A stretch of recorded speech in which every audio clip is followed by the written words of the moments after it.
सोहनपुर गांव में रामलाल नाम का एक लकड़हारा रहता था। वह अपनी जीविका चलाने के लिए गांव के पास ही जंगल से रोज लकड़ी चुनता और उन्हें बेचकर कुछ पैसे कमा लेता था। इसी तरह उसका गुजारा चलता रहा। कुछ दिनों के बाद रामलाल की शादी हो गई। उसकी पत्नी बड़ी खर्चीली थी, इसलिए अब उतनी लकड़ियों को बेचकर घर चलाना मुश्किल हो गया।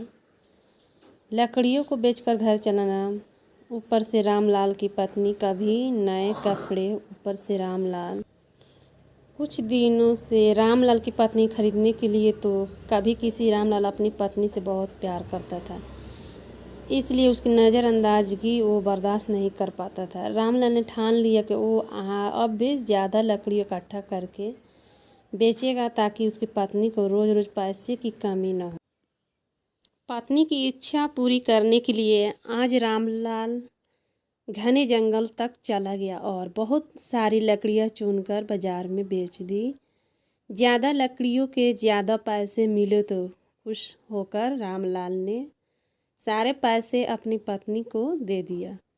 अब रोज़ रामलाल ऐसे ही करने देखते ही देखते उसके मन में लालच इतना बढ़ गया कि उसने धीरे धीरे पेड़ काटना भी शुरू कर दिया। पेड़ काटने से और ज़्यादा लकड़ियाँ हो लगे। लकड़हारा हर हफ्ते एक पेड़ काटता और लकड़ियाँ बेचकर मिलने वाले पैसों से अपनी पत्नी का शौक़ पूरा करता।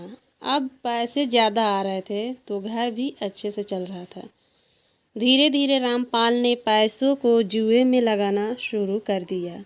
जुआ खेलने की लत ऐसी लगी कि रामपाल एक मोटी रकम इसमें हार गया। अब इस रकम को चुकाने के लिए रामलाल ने एक दो मोटे मोटे पेड़ काटने का फैसला लिया। जैसे ही रामपाल ने जंगल में जाकर अपनी कुल्हाड़ी को एक बड़े से पेड़ पर चलाने की कोशिश की तो उस पर पेड़ की टहनी ने हमला कर दिया। रामलाल चौंक गया। फिर से उसे पेड़ की एक टहनी ने लपेट लिया। रामपाल कुछ नहीं समझ पाया कि यह सब क्या हो रहा है।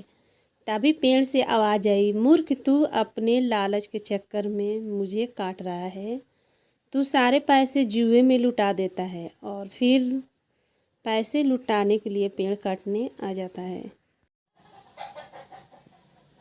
तुझे पता है कि पेड़ कितने कीमती होते हैं। हमारे अंदर भी जान बसती है और हम तुम इंसानों को जीने के लिए हवा, धूप में छाया और भूख को शांत करने के लिए फल देते हैं, लेकिन तुम अपने स्वार्थ के लिए हमें भी काट रहा है।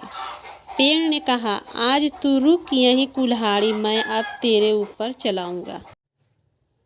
पेड़ की टहनी कुल्हाड़ी से रामलाल पर वार करने ही वाली थी कि वह गिड़गिड़ाने लगा। उसने माफ़ी मांगते हुए कहा, मुझसे गलती हुई है, लेकिन मुझे सुधरने का एक मौका दो।